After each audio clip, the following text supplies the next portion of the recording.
In our top story tonight, a quiet St. James community is in mourning following a deadly shooting last night. 35-year-old Ronnie Omar Clark was sitting outside of his Crusherside Road St. James home around 11 when he was shot several times in the left arm and right thigh. He reportedly ran from the area and onto the Prospect Road, where he collapsed and died. Family members and friends are baffled by the killing.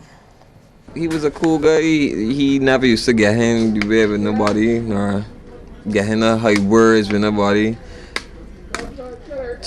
I don't know, man. It's just a feeling of distraught here right now. He just gone too soon. Gone too soon. And the way it happened, it should have never happened that way. I had told him, you know, why coming back there to you? They coming back and chill with you, you know? And then this here happened. It should have never happened to you. Should have never happened. Clark's killing is the third murder in close succession. Meanwhile, the 12-year-old accused of stabbing to death 14-year-old Andigan Smith last Friday appeared before Magistrate Deborah Holder in the District A Magistrates Court today. The youngster was not required to plead to the indictable offence and has been remanded to the Government Industrial School. He will reappear at the Juvenile Court on Wednesday. Smith of Cypress Street, Bridgetown, reportedly died at the Queen Elizabeth Hospital after he was allegedly stabbed by the 12-year-old during a quarrel about 5:30 on Friday evening at the junction of Nelson Street and Waterloo Alley. And still no arrests following the suspected murder of 53-year-old Marita Ford, a former employee of local telecoms company Lime. Her lifeless body was discovered by neighbors at her home in Fisher Pond, St. Thomas last Friday morning around 3 o'clock. After first noticing smoke coming from Ford's house, neighbors broke down her door out of concern that she may have been trapped inside, only to discover her body on the floor. Ford was found with her throat slashed, and lawmen have interviewed several people so far in connection with her death. In other news now, a pan-Caribbean insurance firm says it's committed to continue investing in Barbados despite the negative economic predictions for growth in the local economy. Chief Executive Officer and Managing Director of the Pan American Life Insurance Group for the Caribbean, Miguel Sierra, says he's optimistic about the economy turning around in Barbados. Mr. Sierra says his company is well poised and is positioning itself to benefit when things turn around. He made the comment during a press conference outlining their first anniversary performance since taking over MetLife Alico at their Cheapside headquarters. I feel optimistic about what the Barbados market can bring into us. I see that there's dedicated effort, really seriousness on dealing with the big issues on this market. And so I'm positive in general about the future of this great country. Country manager for the company, Keith King, says they're confident in the local market and they're planning to launch a number of new products as early as next year. We have grown some 37% to date, over and above what we were doing last year. And in any language, I think that is something that we should feel proud about. We continue to monitor what is happening on the local landscape, and we are always trying to make adjustments to accommodate what is happening around us. Barbados has been trying to develop China as an export market, but so far it's been challenging. This from Councillor at the Barbados Embassy in Beijing, Francois Jackman. Speaking to CBC during a visit to the consulate, Mr. Jackman said outside of Mount Gay rum, which has been gaining in popularity in China, getting other local products onto the market has been tough. He says distance and the cost associated with transporting products is one of three main impediments to Barbadian businesses being successful in the Chinese market. The other is volume. China is a country of 1.3 billion people. So the markets here are enormous, and it is unlikely that a single Barbadian producer could reasonably expect to supply the entire Chinese market. So the producers have to identify sectors, niches, both in terms of the products themselves and the areas, the parts of the country to which they might want to export. The third challenge, according to Mr. Jackman, is the lack of knowledge among Chinese about products from outside of the country. China has been reforming and opening up for now 30 years, a generation and a half. But the outside world in terms of its products are still relatively unknown in many parts of China outside of the major cities. So there's an awareness hurdle that needs to be gotten over. And coming back to the rum and the Mount Gay experience, people don't really know about rum. They have a vague idea that it's something sweet and strong and that it comes from far away, but they don't really know. They don't know the different qualities, the different colors, the different types. So there's an educational component as well that needs to be dealt with. And Barbados Ambassador Designate to Beijing believes the Chinese market offers a wealth of business opportunities for agricultural sector in Barbados.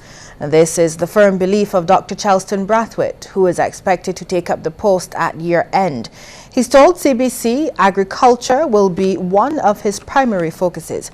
Before taking up his post, Dr. Brathwaite plans to organize a seminar with local agriculture stakeholders to identify niches in the Chinese market.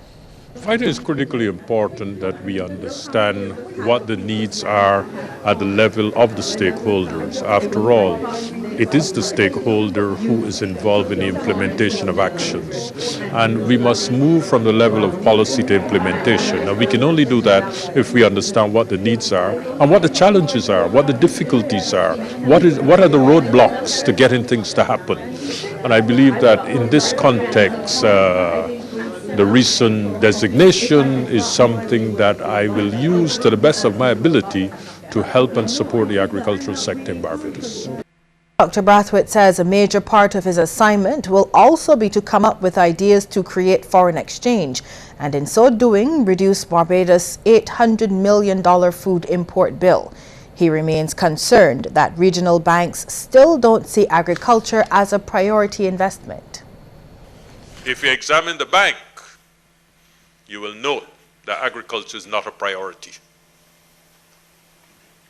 It happened in the IDB also. These are our challenges. These are our realities. We have tended to finance the glossy and the sexy. Tourism, international financial services, information technology. But ladies and gentlemen, you still have to eat, whether you like it or not. So you put all your money in these glossy sectors, and then you export $400 million to buy food. Christmas in the north of the island is expected to be a special affair this year, thanks to the Coleridge and Parry School. Vice President of the Coleridge and Parry Alumni Association, Teresa Stewart, has made a call to corporate Barbados to help with the venture called Christmas Under the North Star. Ms. Stewart says there will be many acts planned for the concert and students and staff are eager to get involved. I do know for sure that we have one of our old scholars who's a chef. He's going to be running the food area for us, as well as we're going to have one of our old scholars. He's popular to the public by In the Mix. He's made popular, most popular by In the Mix, David Barker. He's going to come along as well and do something for us. So, you know, we have a community-based school going on here. The Old Scholars Association, the PTA, the business, the immediate business community. You know, so it's a very good collaboration that we have here, and no doubt this will be an event for people to come see. Singer Gigi Maat, who leads the school's choir, says the students are very goal-driven. What I've noticed in working with this choir as a young artist is that they are so passionate, they are respectful, and they're goal-driven. They might not get everything right away, but they're working so hard to get it. And I came across the choir last year at a non-school event, and I was so impressed that I was just absolutely inspired. You know, having a chance, to work with them is just something that I really, really enjoy, and I wouldn't give up. The former head of the Barbados National Organization of the Disabled, Barnard, is trying to raise funds to attend a convention for the blind in Orlando, Florida in July next year. Errol Hurley will need between $6,000 and $7,000 to cover airfare, accommodation and meals. He has organized a fundraising walk on December 7th from Worthing to Bay Street. There's an organization in the United States called the National Federation for the Blind.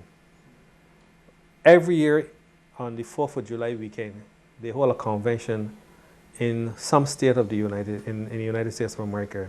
Next year it will be held in Orlando, Florida. And Barbados is not affiliated to this organization, but persons who want to attend can register and attend on their own. And I think that the trip to this convention will be very educational and a benefit to Barbados. Mr. Hurley has set up an account at Republic Bank, Broad Street, where donations can be made, and he is inviting everyone to come out to the walk next month. So I'm starting with a fundraising walk on the 7th of December, starting at 6 o'clock at the bottom of Rendezvous and Worthing, right by the Shell gas station and the lights, down the coast to the Bay Street Esplanade, Brown Beach area.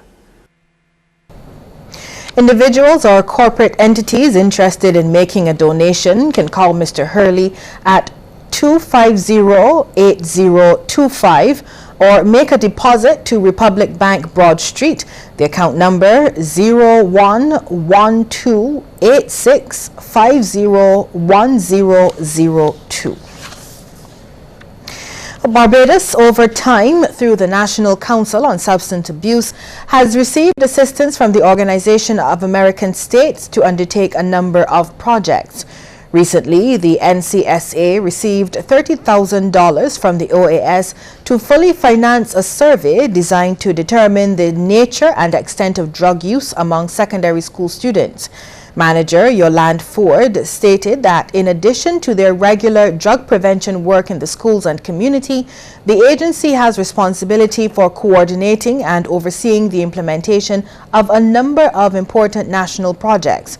Among the projects undertaken were the Barbados Drug Information Network, the Pro-SAYER project, and the Multilateral Evaluation Mechanism. Multilateral Evaluation Mechanism, better known as the MEM, is an evaluative process which allows the OAS as a hemisphere body to monitor and evaluate the progress that is being made by all 34 countries with respect to its drug control efforts.